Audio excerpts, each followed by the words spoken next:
নমস্কার।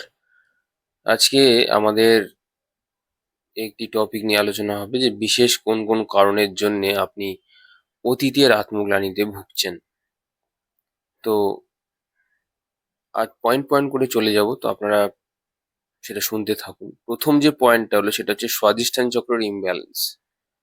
আমাদের যে স্বাধিষ্ঠান চক্র আছে সেটা মূলাধারের উপরে অবস্থিত। তো এই চক্রটি যে এলিমেন্টকে রিপ্রেজেন্ট করে সেটা হচ্ছে জল, অর্থাৎ জলতত্ত্ব। তো আমাদের স্বাধিষ্ঠান চক্র যখন ইমব্যালেন্স হয়, অর্থাৎ জলতত্ত্বের যেটা যে কি জল রিপ্রেজেন্ট করে, তখন আমাদের মধ্যে না অনেক মানসিক অস্থিরতা সৃষ্টি হয়। যেরকম নিজের এক্সপ্রেশন বা নিজের ইমোশনকে নিজের মধ্যেই রেখে দেওয়া, এরকম হয়। তারপরে বহু অতীতের ক্ষয়ক্ষতি থেকে নিজের মনকে সেখানেই আটকিয়ে রাখা, ফলে ইমোশনাল ক্লগ জমে আমাদের আর কি শরীরের মধ্যে, যার থেকে অনেক রোগও এমনকি উৎপন্ন হতে পারে। তো প্রথম এটাই পয়েন্ট যে স্বাধিষ্ঠান চক্র যদি ইমব্যালেন্স হয় তাহলে কিন্তু আপনি অতীতের আত্মগ্লানি থেকে কিন্তু বেরোতে পারবেন না। এর জন্য আপনাকে নিজের যে ওয়াটার এলিমেন্ট আছে সেটাকে আপনাকে ব্যালেন্স করা শিখতে হবে। আমাদের যে শরীরে 70%ই জল। তো সেই জলকে যদি আপনি ঠিক মতন স্থিরতা না আনতে পারেন তাহলে অতীতের আত্মগ্লানি থেকে আপনি বারংবার ভুগবেন এবং বারবার আপনাকে সেই স্মৃতি কষ্ট দিয়ে যাবে। দ্বিতীয় নম্বর পয়েন্ট হচ্ছে গিয়ে নিজেকে ক্ষমা করতে না পারা। আসলে আমরা অপরকে ক্ষমা করা তো অনেক দূরের কথা, নিজেকে অবধি ক্ষমা করতে পারি না। মানে আমাদের মধ্যে এত বেশি অহংকার বা আমাদের মধ্যে এত বেশি গ্লানি যে আমরা নিজেকে ক্ষমা করতে পারি না। আপনি দেখবেন আপনি হয়তো এমন একটা কাজ হয়তো অতীতে করে এসেছেন যার জন্য আপনি নিজেকে এখন অবধি ক্ষমা করতে পারছেন না। একটা কথা বলুন, এই যে ক্ষমা করতে যে পারছেন না, এতে লাভটা কি হবে? আলটিমেটলি আপনি নিজেই অন্ধকারে ডুবে থাকবেন। যদি নিজেকে ক্ষমা করতে না পারেন, অপরকে ক্ষমা কিভাবে করবেন? অপরকে ক্ষমা করার আগে নিজেকে আগে ক্ষমা করতে হবে। নিজের যে আত্মচিন্তন, সেখানে গিয়ে নিজের ভুলের জন্যে ক্ষমা করতে হবে। নিজেকে ক্ষমা করাও একটা বড় ধর্ম। শুধু অপরকে ক্ষমা করলাম, অপরের জন্য কাজ করলাম। অপরের মধ্যে যেরকম ঈশ্বর রয়েছে, তোমার ভেতরেও কিন্তু একটি ঈশ্বর আছে। তো নিজেকে ক্ষমা করতে পারা কিন্তু একটা অনেক অনেক বড় বড় গুণ। তৃতীয় নম্বর পয়েন্ট হচ্ছে নিজেকে সম্পূর্ণভাবে ঈশ্বরের কাছে সারেন্ডার করতে না পারা। দেখুন, আমরা কোনো গ্লানিতে ভুগছি অতীতের, তার সবচেয়ে বড় একটা রিজন, কারণ হলো আমরা ঈশ্বরের কাছে যদি নিজেকে সম্পূর্ণ সমর্পণ করে দিতে পারতাম, তাহলে আমাদের করে আসা পাপ বা পুণ্য সেটাও কিন্তু ঈশ্বরের পায়ে নিবেদন হতো। তার মানে ঈশ্বরের কাছে সম্পূর্ণ সারেন্ডার কিন্তু আমরা এখনো করতে পারিনি। আমরা মুখেই খালি বলি যে আমি ঈশ্বরকে ভালোবাসি। মুখে বলা এক জিনিস, আর সত্যিকারের বাস্তবে সেটা করে ওঠা সেটা কিন্তু আরো অন্য একটা জিনিস। তো আমাদের মধ্যে সেই সমর্পণ ভাব এখনো কমপ্লিটলি আসেনি, অর্থাৎ আমরা পুরোপুরিভাবে ঈশ্বরকে বিশ্বাস করে তার উপরে ছাড়তে পারছি না, যেটা একটি বড় কারণ আমাদের অতীতের আত্মগ্লানির জন্য। 4 নম্বর পয়েন্ট হচ্ছে মেডিটেশনে অ্যাফার্মেশন করতে না পারা। অর্থাৎ মেডিটেশনে গিয়ে, আপনার ধ্যানে গিয়ে ঠিকঠাক অ্যাফার্মেশন দিতে হয় যে এই জগৎ অত্যন্ত সুন্দর, ঈশ্বর আমাকে যতটুকু দিয়েছেন তা অনেক বেশি দিয়েছেন, এবং আমার যে চারপাশে যে মানুষ দিয়েছেন, তারা ভালো হোক খারাপ হোক, তারা আমার জীবনে একটি গুরুত্বপূর্ণ শিক্ষা নিয়ে এসেছে। প্রত্যেকটা মানুষের কাছ থেকে যখন আমরা তার কাছ থেকে ব্যথা পাই, আমরা সেই লোকটাকে গালিগালাজ করতে থাকি বা তাকে একটা দূরের দিকে ঠেলে দিই। সেটা না করে আমার মনে হয় যে এটা মনে রাখা ভালো যে তার কাছ থেকে সে আমার জীবনে কিছু শিক্ষা নিয়ে এসেছে। সে আমার জীবনে কিছু শিক্ষা নিয়ে এসেছে। ধরুন আমি কাউকে পছন্দ করি, সে হয়তো আমাকে পছন্দ করে না। সাপোজ একটা উদাহরণ দিয়ে বলছি। তো তখন এটুকু মনে করা উচিত যে কোনো কিছু তো আর তো জোর করে তো পাওয়া যায় না। সেটা যাই হোক না কেন, সেটা ভালোবাসা হতে পারে, সেটা কোনো বস্তু হতে পারে। তো সেটাকে মেনে নিতে হয়, সেটাকে অ্যাকসেপ্টেন্স করে নিতে হয়। তো সেটা এক জীবনের শিক্ষা। কি শিক্ষাটা কি এখানে? যে অ্যাটাচমেন্টস থেকে দূরে থাকা, এটাই হচ্ছে জীবনের সবচেয়ে বড় শিক্ষা। আমরা যখনই এই পৃথিবীতে, যেটা বস্তু হোক মানুষ হোক, যার প্রতি আমরা বেশি অ্যাটাচড হয়ে যাই, এই প্রকৃতি বারবার এসে তা কিন্তু ভেঙে দেয় এবং মনে করিয়ে দেয় যে এগুলো কিছু কিন্তু তোমার নয়। তাহলে তুমি কেন জুড়ছো? তোমার যখন নয় তাহলে তুমি কেন জুড়ছো সেখানে? 5 নম্বর পয়েন্ট হচ্ছে নিজেকে ঠিকভাবে ভালোবাসতে না পারা। আমরা অন্য মানুষকে কি ভালোবাসবো, আমরা নিজেকেই তো ঠিক করে ভালোবাসতে পারিনি। ভালোবাসা মানে আয়নার সামনে দাঁড়িয়ে মেকআপ করা নয়। ভালোবাসা মানে শুধুমাত্র ভালো জামা কাপড় বা ড্রেস আপ করে বাইরে বেরোনো নয়। ভালোবাসা মানে নিজের সমস্ত দোষ গুণকে ক্ষমা করে দিয়ে নিজের আত্মমনন স্থির করে সামনের দিকে এগিয়ে যাওয়ার নামই ভালোবাসা। ভালোবাসা কোনদিনও অস্থির হয় না, ভালোবাসা সবসময় স্থির হয়। ভালোবাসা কখনো মানুষকে বেঁধে রাখে না, ভালোবাসা মানুষকে মুক্ত করে দেয়। ভালোবাসা মানুষকে টেনে নিচে নামায় না, ভালোবাসা মানুষকে টেনে ওপরে ওঠায়। এটা যেদিনকে বুঝে যাবেন, সেদিনকে নিজেকে ভালোবাসাও শিখে যাবেন। 6 নম্বর পয়েন্ট হচ্ছে নিজের ইগোকে সরাতে না পারা। আমরা সবাই অহমের শিকার। ধরুন, এই যে একটু আগে একটা বললাম, ধরুন কেউ আমাকে খুব ভালোবাসে, আমি হয়তো তাকে খুব ভালোবাসি। এবার ভালোবাসা মানে লোকে ভাবে শুধুমাত্র বয়ফ্রেন্ড গার্লফ্রেন্ড এরকম নয়। ছেলের সাথে মায়ের হতে পারে, বাবার হতে পারে, বন্ধুর হতে পারে, পারিপার্শ্বিক তার কোনো মানুষের হতে পারে। সে আমাকে এসএমএস করছে না বা কল করছে না মানে আমিও করব না, এটা একটা ইগোকে ধরে রাখা। তো সেই ইগোকেও আমরা অনেক সময় কিন্তু সরাতে পারি না হয়তো। তো সেখান থেকেও কিন্তু আত্মগ্লানির তৈরি হয়, যেখান থেকে যেটা অবসান আর ঘটে না। সে নিজের অহংবোধকে সরিয়ে রেখে আবার পুনরায় তার সাথে মিশতে পারি না। অনেক সময় যে সম্পর্ক আপনাকে বেশি কষ্ট দেয় সেখান থেকে বেরিয়ে আসাই ভালো। এটা একটা নিয়ম, এটা ধ্রুব সত্য। যেখান থেকে আপনি বারবার ব্যথা পাচ্ছেন তার মানে প্রকৃতি আপনাকে বলতে চাইছে যে আপনি সেখান থেকে সরে আসুন। কিন্তু সেটা ইগোর জন্য সরে আসা সেটা নয় কিন্তু, মানে ইগো মানে নিজের অহংবোধ, সেটার জন্য সরে আসা নয়। তাকে ক্ষমা করে দিয়ে সরে আসো, তাহলে অনেক বেটার হবে। ক্ষমা করে দিয়ে সরে আসো, নিজেকে ক্ষমা করে দাও। নিজেকে ক্ষমা করতে গেলে নিজের অহংকে নাশ করতে হয়, নাহলে নিজেকেও ক্ষমা করা যায় না। কেন আমি ক্ষমা করবো? এই তো, কেন আমি চলে এলো না? যেখানে আমি চলে এলো সেখানে ইগোও চলে এলো। তো মানুষকে ক্ষমা করা, নিজেকে ক্ষমা করা সবচেয়ে বড় গুণ। তো নিজের ইগোকে না সরাতে পারা সবচেয়ে বড় পয়েন্ট। 7 নম্বর পয়েন্ট হচ্ছে নিজেকে মিথ্যে বলে বোঝানো। আমরা নিজেরা সারাদিন যা যা কাজকর্ম করি, আমাদের দ্বারা যদি কোনো রকম ভুল ভ্রান্তি হয়ে যায়, আমরা দেখবেন বাড়িতে এসে নিজেকে ভুল বোঝাই। মানে লোককে মিথ্যা কথা বলি সেটা একরকম, নিজের সাথে নিজেকেই মিথ্যে বলে বোঝানো। না না, ওটা করতে হবে বলেই তো আমাকে দিয়ে করানো হয়েছে বা আমি করেছি। এটা একটা মিথ্যে বোঝানো। তুমি জানো যে কোনটা ধর্ম কোনটা অধর্ম তুমি করে এসেছো। তোমার ঠিকুজি গোষ্ঠী হিসেব নিকেশ সব অন্তর্মনের মধ্যেই রয়েছে। তো নিজেকে মিথ্যে বলে বোঝানো, পরে সেগুলো বয়স বাড়লে পরে অতীতের আত্মগ্লানি হয়ে ফিরে আসে। 8 নম্বর পয়েন্ট হচ্ছে আনন্দময় কোষকে ছুঁতে না পারা। আমাদের যে সমস্ত যে কোষ আছে, 5টা যে কোষ আছে, অন্নময় কোষ, প্রাণময় কোষ, মনোময় কোষ, বিজ্ঞানময় কোষ, আনন্দময় কোষ লাস্টে।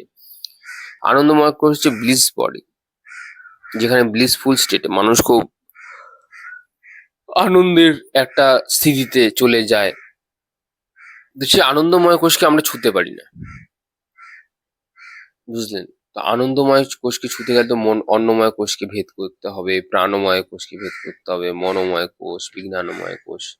অর্থাৎ আমাদের যে সাবকনসিয়াস মাইন্ড আছে সেটার পেনিট্রেশন না ঘটিয়ে আপনি আনন্দময় কোষে যেতে পারবেন না। তো সেই আনন্দময় কোষকে যেতে গেলে আপনাকে কিন্তু ডিপ মেডিটেশনে যেতে হবে, একদম ডিপ মেডিটেশন। তখন গিয়ে কিন্তু আপনি আনন্দময় কোষে কিন্তু ছুতে পারবেন। তা না হলে আপনি আত্মগ্লানিতে কিন্তু সারা জীবন কিন্তু ভুগতে থাকবেন। ৯ নম্বর পয়েন্ট হচ্ছে জীবনকে সিরিয়াসলি নিয়ে নেওয়ার জন্য। মানুষ অত্যন্ত সিরিয়াস জীবনে। লোকে ভাবে যে জীবনে আমি যা করতে এসেছি তা বোধহয় চিরন্তন সত্য। এটা যদি না হয় তাহলে তো আমি বাঁচবই না। এটা যদি না হয়, ওটা যদি না হয়, সেটা যদি না হয়। এটাই হচ্ছে সবচেয়ে বড় সমস্যা আমাদের জীবনে। জীবনকে একটি সিরিয়াস ক্যাটাগরিতে নিয়ে যাওয়া। লাইফের মধ্যে সিরিয়াস কিচ্ছু নেই। আপনি যা করছেন, ভালো করছেন, খারাপ করছেন, সব আপনাকে এখানে রেখে দিয়ে ঝোলা নিয়ে হাঁটা দিতে হবে। তো আপনি জীবনকে সিরিয়াস নিয়ে কি করবেন? আপনি জীবনকে সিরিয়াসলি নিয়ে নিলে আপনার জীবনে একটি কনস্টিপেশন লাইফ হিসেবে তৈরি হবে। কনস্টিপেশন মানে তো জানেন। তো জীবনকে কনস্টিপেশন যদি বানাতে চান তাহলে আপনি জীবনের সব অ্যাসপেক্টকে সিরিয়াসলি নিন। আজকে কাজ হয়নি, কালকে বাড়ি হয়নি, কালকে বিয়ে হয়নি, কালকে গার্লফ্রেন্ড চলে গেছে, পরশুদিন বয়ফ্রেন্ড চলে গেছে, হাজবেন্ড চলে গেছে, মা দেখেনি, পয়সা পায়নি, আরো কত কি, খাওয়ার পায়নি, বস্ত্র পায়নি, বাসস্থান পায়নি, মারপিট, ঝগড়া, সমস্ত নিয়ে তাহলে থাকুন জীবনে। আপনি এক নিমেষে সবকে ধূলিসাৎ করতে পারেন যেদিনকে আপনি সিরিয়াসলি না নিয়ে একটু হাসি খুশি ক্যাজুয়াল।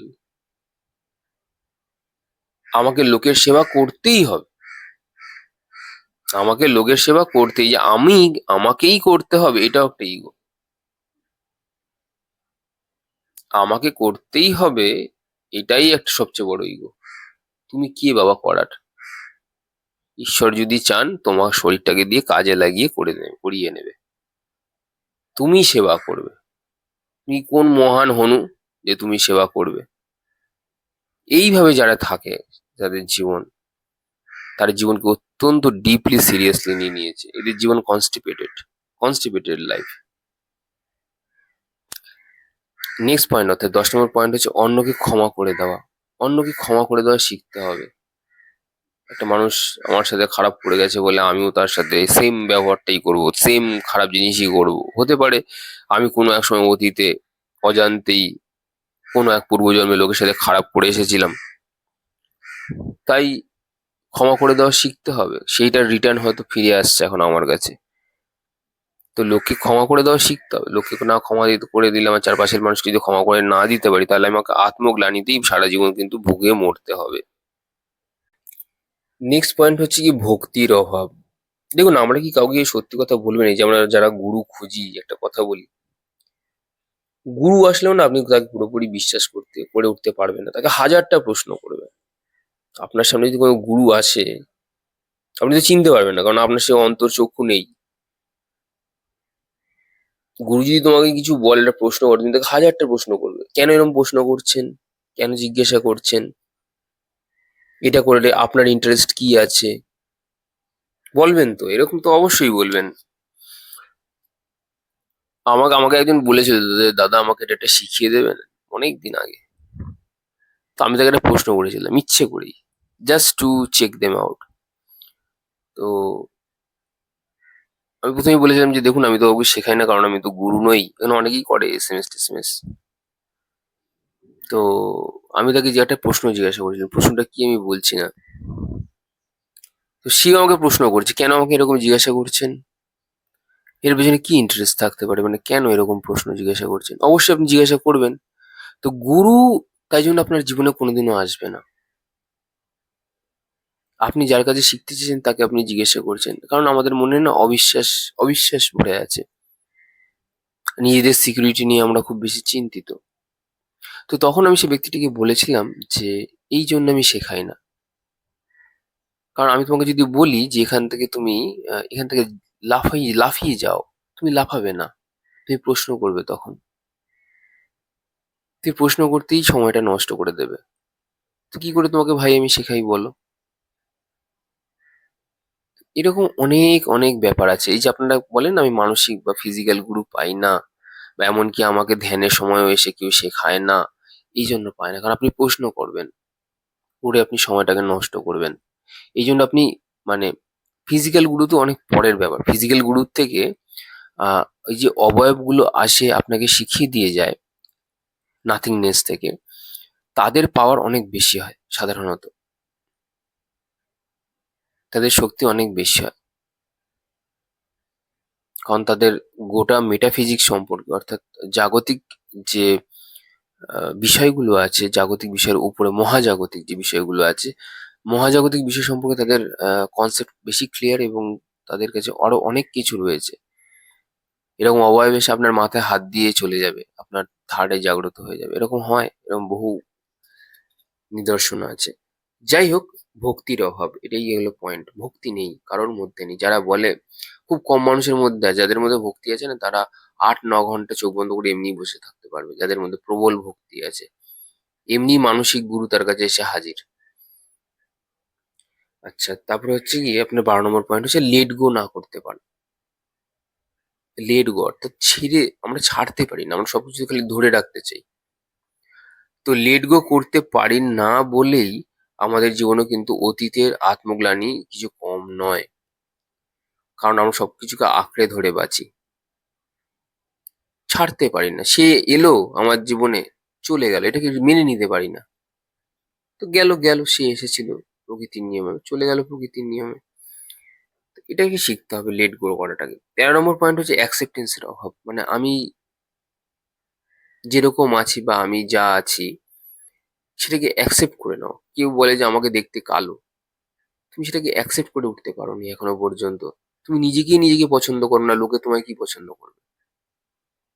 তুমি আয়নার সামনে দাঁড়িয়ে তুমি বলছো আমার তো ওটা নেই, আমাকে দেখতে খারাপ, আমাকে দেখতে সেটা।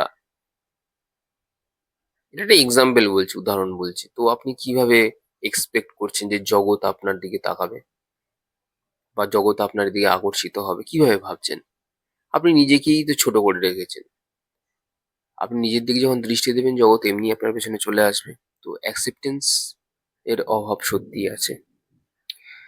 14 নম্বর পয়েন্ট হচ্ছে নিজের প্রতি সময় না দেওয়া। আমরা দুনিয়াতে সবার জন্য সময় দিচ্ছি, বয়ফ্রেন্ড, গার্লফ্রেন্ড, বাড়ির লোক, বাইরের লোক, সব জায়গাতে। নিজের প্রতি কতটা সময় দিয়েছেন? আপনি বলবেন আমি তো নিজের মধ্যেই সবসময় থাকি। কোথায় থাকেন? হারিয়ে যান, নিজের নিজের চিন্তা ভাবনার দেশে হারিয়ে যান, নিজের থটস এর দেশে হারিয়ে যান। আর যখন থটস এর দেশে না হারান, তখন নয় কোনো কাজ করছেন অন্য মানুষের জন্য। তো নিজেকে আমরা সময় দিই না, নিজের সাথে আমরা সময় কাটাই না অ্যাকচুয়ালি। এটা হচ্ছে সবচেয়ে বড় অতীতের আত্মগ্লানিতে ভোগার একটা কারণ। এবার আপনি বলবেন না আমি তো গেছিলাম ঘুরতে। আপনি কদিন গেছিলেন ঘুরতে? মাসে একবার হয়তো, 2 মাসে একবার হয়তো গেলেন। রোজ নিজের জন্য সময় বার করতে হবে, রোজ, এভরিডে। আপনি বলেন পসিবল না, পসিবল না তো পসিবল না। কি বাধা দিচ্ছে আপনি? আপনি ভুগুন আত্মগ্লানিতে, কার কি যায় আসে? 15 নম্বর পয়েন্ট হচ্ছে নিজেকে অ্যাপ্রিসিয়েট না করতে পারা। লোকে তো অ্যাপ্রিসিয়েট করেই না, আবার নিজেকেও আপনি কোনোদিন অ্যাপ্রিসিয়েট করেননি। নিজের কোনো একটা ভালো কাজের জন্য নিজেকে অ্যাপ্রিসিয়েট করেননি। তা আপনি কি ভাবছেন? আপনি নিজেকে অ্যাপ্রিসিয়েট না করে নিজেকে বেশ ঐশ্বরীয় কোনো কেউ, বড় কেউ কে এটা ভাবছেন? নিজেকে অ্যাপ্রিসিয়েট না করতে পারা মানে নিজের ভেতরের যে আত্মা রয়েছে তাকে ছোট করা।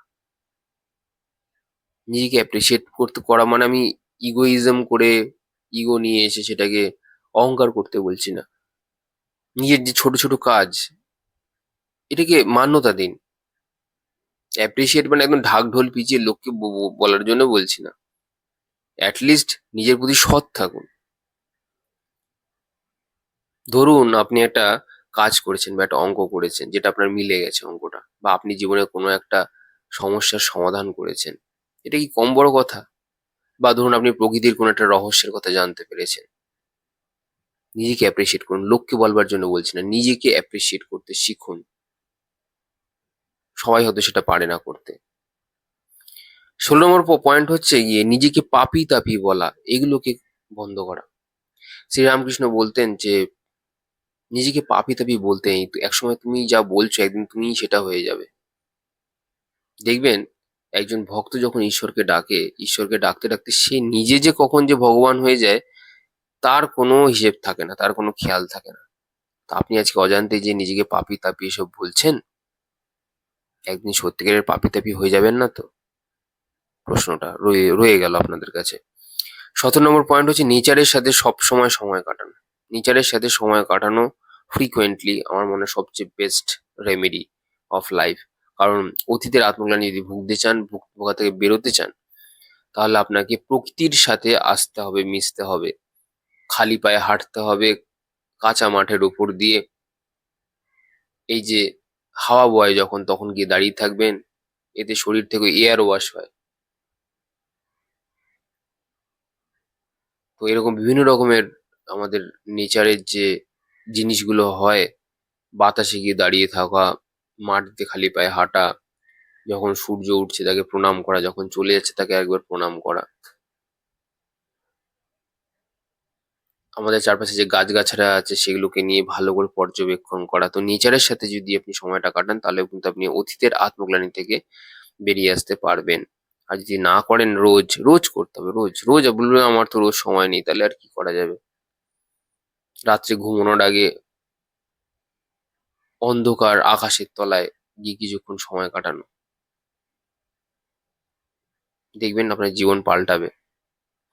নেক্সট হচ্ছে বাচ্চার মতন আচরণ না করা। আমরা আর কেউ বাচ্চা নই, আমরা সবাই এখন বড় হয়ে গেছি, এত বড় হয়ে গেছে আমাদের মধ্যে বিষ ঢুকে গেছে। বিষ হচ্ছে কি মানসিক বিষ, যার ফলে আমরা খুব সিরিয়াস লাইফে ম্যাচিওর আমাদেরকে বলা হয়, সো কল্ড ম্যাচিওর,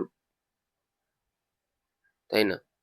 যত বেশি আপনি ম্যাচিওর হবেন, প্রকৃতির বাড়ি এবং বাটাম দুটো একসাথে আপনার গায়েই আগে লাগবে, এটুকু আপনি জেনে রাখবেন। অ্যাক্সিডেন্ট যখন হয়, বাবা মা মরে যায়, খুব ম্যাচিওর তো, খুব ম্যাচিওর, খুব ম্যাচিওর, আর বলবেন না, খুব সিরিয়াস, ওরাই আগে মরবে। বাচ্চাটা হাসতে হাসতে পাশে ঠিক বেরিয়ে যায়। যত আপনি বাচ্চা, ততই প্রকৃতি মায়ের আশীর্বাদ বাচ্চার কাছে সব সময় থাকে। যে কোনো বড় বড় বিপদ থেকে আপনি বেরিয়ে আসতে পারবেন। আমরা আর কেউ বাচ্চা হতে পারলাম না।